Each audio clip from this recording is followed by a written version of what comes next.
Bonjour à tous, Anguille et Tori et bienvenue dans votre podcast Le Quart d'heure Bidartar, le podcast de l'Office de tourisme de Bidart dans lequel on se retrouve chaque semaine pour rencontrer les gens d'ici. Et aujourd'hui, nous sommes en compagnie de Sophie Garcia du Fournil de la Licorne. Et Gounon Sophie, comment ça va ? Ça va bien, merci. Alors Sophie, on est très content de te recevoir aujourd'hui pour un échange plein de gourmandises. Mais avant de commencer, je te laisse te présenter et nous parler de cette boulangerie-pâtisserie qui est devenue au fil du temps une adresse incontournable de la commune. Voilà, je m'appelle Sophie, donc je tiens la Licorne depuis 2004, que j'ai repris à Monsieur Lard avec mon père. Et puis nous avons essayé de maintenir la boulangerie-pâtisserie en artisanat principalement, et des produits 100% locaux. Alors on se doute que c'est une entreprise à taille humaine, familiale, et on sait qu'il y a plein de petites mains qui s'activent en coulisses pour proposer des produits de qualité tout au long de l'année. Alors au final, vous êtes combien à la Licorne ? Eh bien nous sommes 27 très exactement, avec des pâtissiers qui s'occupent surtout de la viennoiserie, d'autres de la pâtisserie fine, ensuite des pâtissiers pour les gâteaux basques exclusivement et surtout l'été. Ensuite nous avons une équipe de boulangers, ils sont 4 voire 5 l'été, et ensuite notre équipe de vente où nous sommes à peu près une dizaine. Tu l'as dit, vous êtes une équipe de 27, mais vous accueillez aussi des apprentis au cours de l'année. Comment ça se passe, puisque on se doute bien que ces apprentis représentent un petit peu les talents ou l'avenir de la profession en boulangerie-pâtisserie. Et oui, effectivement, nous avons des apprentis en boulangerie, des apprentis à la vente et des apprentis en pâtisserie, bien sûr. Sans eux, la profession pourrait disparaître. Donc on compte sur nos petites mains bidartar pour faire évoluer tout ça. Et d'ailleurs, si je me trompe pas, l'un des derniers apprentis que vous aviez accueillis avait remporté le titre de la meilleure galette, ou en tout cas avait participé à l'obtention.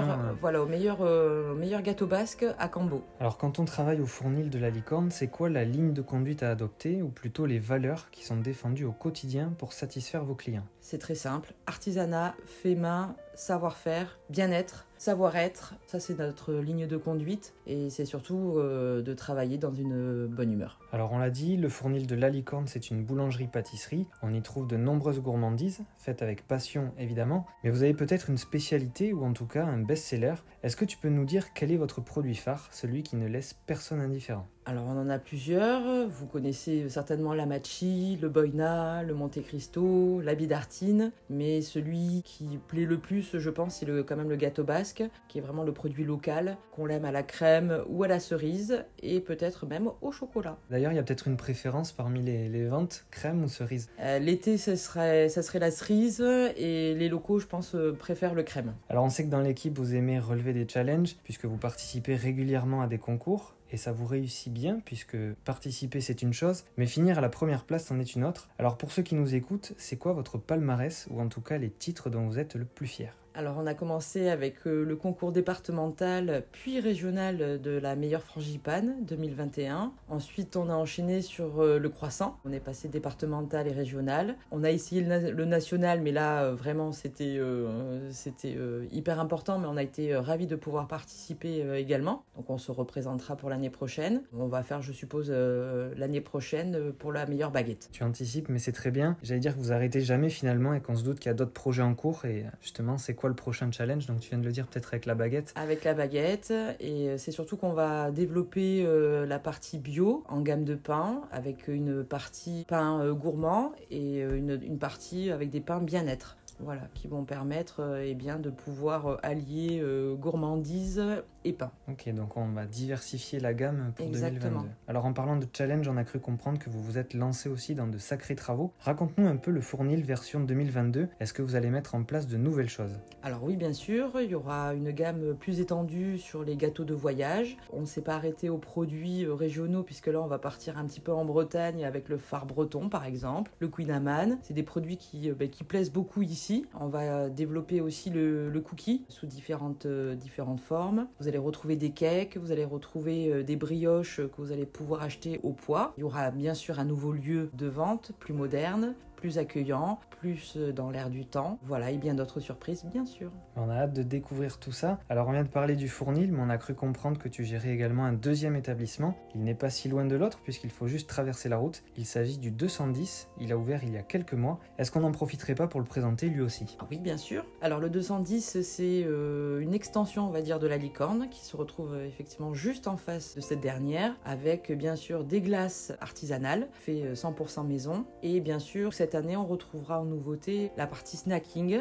où vous allez pouvoir manger un croque-monsieur, une bonne salade et bien sûr accompagné de la glace en dessert. On viendra tester ça à la pause entre midi et 2, ça peut être le bon plan aussi pour l'équipe de l'office. Exactement. Alors, j'ai essayé de chercher, je pense avoir ma petite idée, mais est-ce que tu peux percer ce petit mystère? Pourquoi le 210? Alors, c'est Béto 210 avenue du Plateau. Je trouvais que ça sonnait bien. Et pour le petit clin d'œil, ça ressemble au 64 210, au code postal de Bidart. Mon cœur est à Bidart, il fallait que je lui fasse un petit clin d'œil. Bon, exactement. C'est top, en plus ça sonne très bien. Alors Sophie, tu connais très bien la commune, tu viens de le dire, hein, ton cœur est à Bidart.